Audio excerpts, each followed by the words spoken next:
For today's video mga mare, ito nga pala yung part 2 ng ating paglilinis serye mga mare.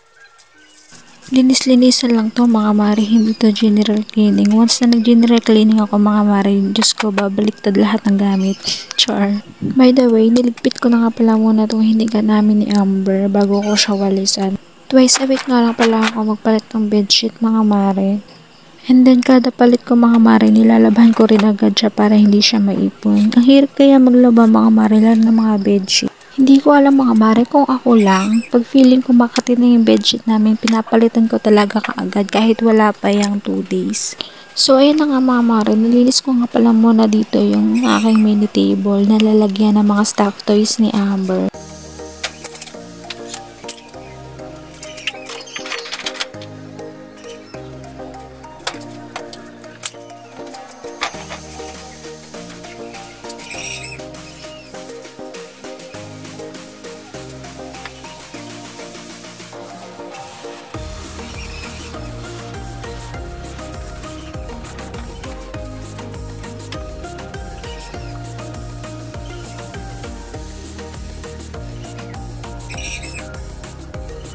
Baka nga pala may magtanong sa inyo mga mare kung ano yung nasa basket. Mga damit ko yan mga mare, yung mga pants, short, ganun. Kasi sikip na sa aming Jura box. Kaya dyan ko na lang siya nilagay. Hindi yan labahan mga mare ha. Actually nakatupi na yan.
So, ayan mga mare, after ko nga pala magwalis dyan, kinuhaan ko na nga pala muna ng damit si Amber kasi liliguan ko na siya dyan.